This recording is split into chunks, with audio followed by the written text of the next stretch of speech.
I once asked a child's father if there were any firearms in the house, and his response was, "That's none of your business."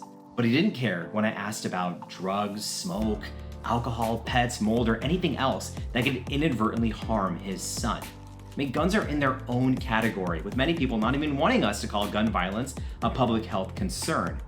But according to the Gun Violence Archive, in 2021, the US saw 44,000 deaths related to firearms, including suicides, homicides, and accidents, and 40,000 injuries. So we have to care. I mean, doctors are all about harm reduction and public health, and this is why we should continue talking about gun violence and respectfully having these one-on-one dialogues with our patients. Gun ownership can be a sensitive topic, with some people not wanting doctors to chat about it at all.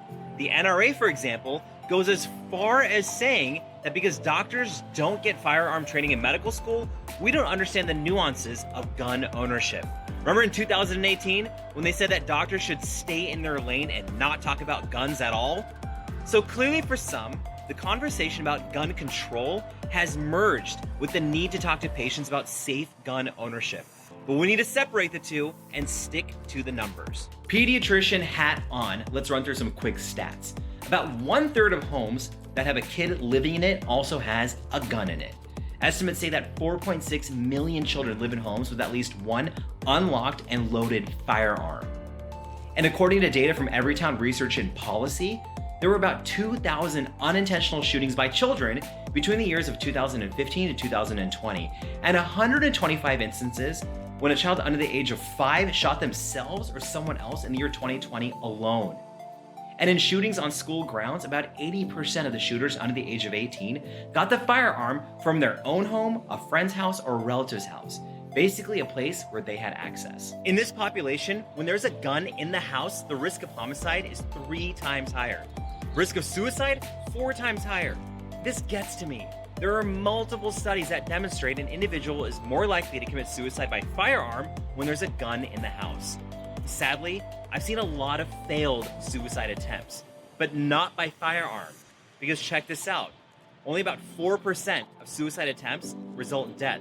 But when a gun is used, 90% of attempts are fatal. Now, this data is in the pediatric population, but it's a really good example of why, as part of the screening process, we should be asking about any firearms in the home. And this is especially critical if a doctor, nurse, or mental health professional finds out that there's a family history of violence or suicidal or homicidal ideation, or if someone's in the house who's vulnerable or may not have the cognition when it comes to handling a firearm, such as a child or a grandparent with dementia. We still have work to do when it comes to acceptance of and widespread adoption of this type of dialogue. A little over a decade ago, Florida passed the Privacy of Firearm Owners Act, which prohibited physicians from asking about gun ownership. There was even a provision threatening up to a $10,000 fine and/or loss of medical license, until 2017 when the bill was overturned because of physician First Amendment rights. And other states have tried to pass similar legislation, while Florida was the only place that got a bill passed. Missouri, Montana, and Minnesota have laws that are centered around firearm data collection, but nothing that prohibits physicians from asking about firearm safety and gun ownership. And real talk, many physicians, including yours truly, don't actually know that much about guns. And this causes trust issues.